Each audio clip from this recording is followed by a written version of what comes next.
I'm Stephen James. I'm the gallery curator here at the College of Architecture, and I want to welcome you to the gallery in the college where we are introducing the exhibition Designing an Icon, Creativity in the American Automobile.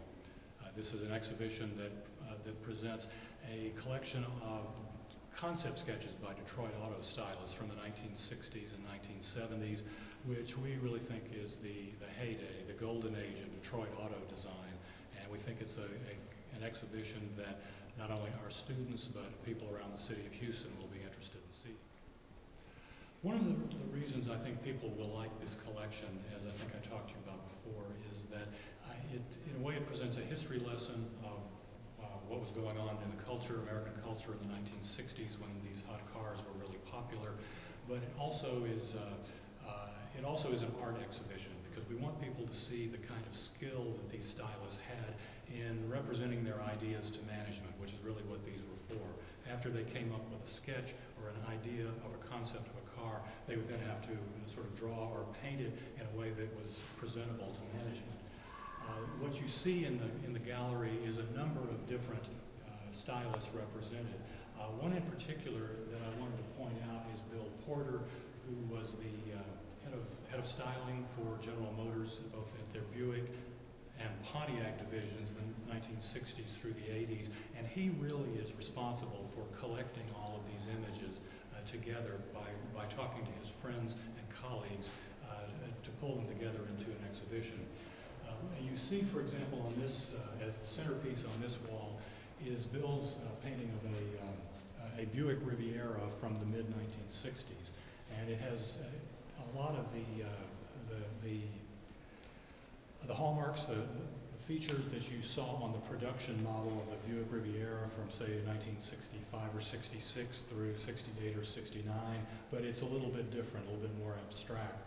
And still, he's able to present it or convey it using a number of different rendering techniques, everything from magic marker to Prismacolor pencils to sort of painted highlights on it, to really to present the car as a work of art.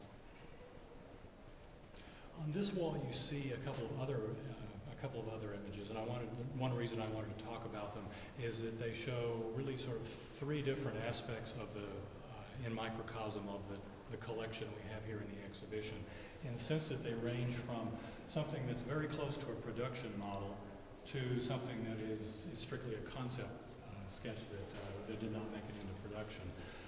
On the far right, you see a design for a Corvette. It was a facelifted Corvette by Roger Hewitt.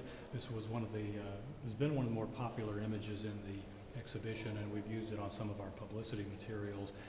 This was sort of based on the idea of a late 1960s Chevrolet Corvette, except with a very wild front end on it, a kind of turbo or almost aircraft inlet style, like a jet engine for the front grille on it. But it's also a very colorful rendering that's done mainly with magic markers or what they call a flow pen at the time, but they're very much like a Marks-a-Lot marker, colored marker today, with pen and white painted highlights and so on. The center one is a proposal for a grille, a new front end. Their proposal for kind of a facelifted front end treatment for a Pontiac Grand Prix from the early 1960s. Probably about this model Pontiac would have been current 1963, 64, or something like that. And so this design would have been a couple of years before that.